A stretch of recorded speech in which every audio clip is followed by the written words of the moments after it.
Bueno, esta es la segunda parte que hablamos de conceptos básicos de la sociología, que hemos hablado de Comte, la socialización y cultura, ¿no es cierto? Y los grupos sociales, el agente socializador, donde justamente Comte habla de, en vez de individuos, de familia, de grupos, de religión, de subculturas, etnocentrismo, que ahora vamos a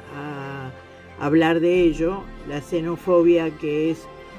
cuando una raza es no querida o una persona que no es del mismo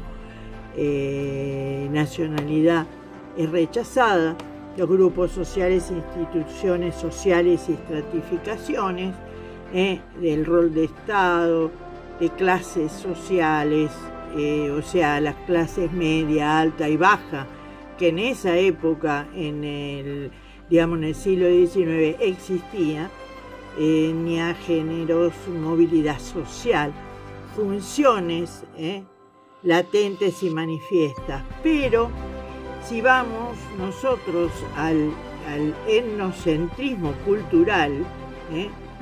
podemos hablar que consiste en el acto de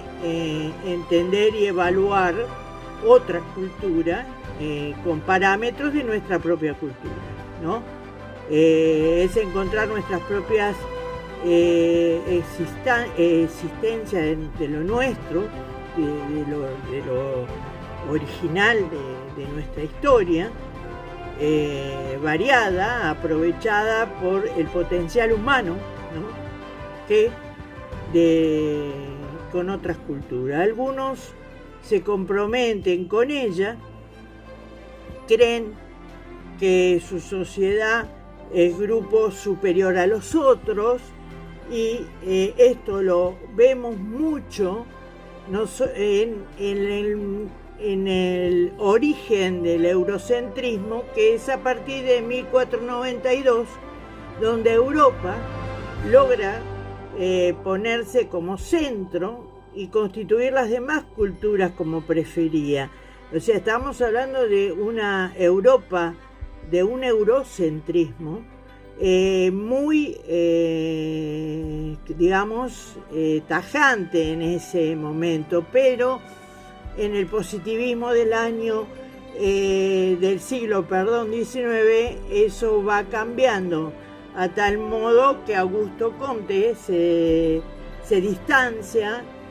de esta tajante cuestión del etnocentrismo, sin que eso no implique que para él haya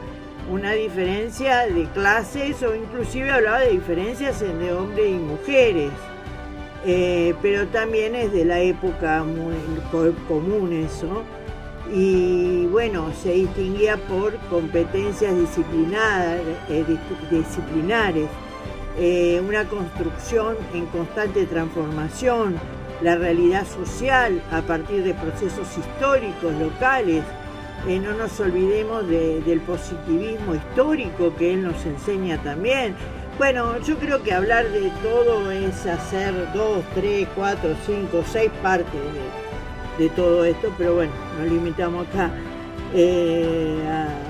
hasta acá, que le han configurado evaluar las funciones de las leyes. También importaba las leyes, el tiempo, valores, distintas prácticas sociales, el reconocimiento de su significado dentro de un sistema cultural con una actitud de mucho respeto, contraria a lo que estábamos hablando de ese eurocentrismo salvaje que aparece en 1492. Entonces, si bien el etnocentrismo es una cuestión de entender y evaluar otra cultura, una sociedad o grupo que se cree superior, tenemos diferentes matices desde lo que ha ocurrido en 1492, que hablamos ya de un salvajismo ya entre los eurocentristas del siglo XVI a los del XIX, donde acá ya entramos con el positivismo del siglo XIX, y realmente ya encontramos a Conde con una actitud al grupo social y con una cuestión muy, distinta a lo que habían aparecido en 1492. Bueno, esta es la segunda parte y bueno, hay para mucho hablar, pero bueno, hasta acá llego.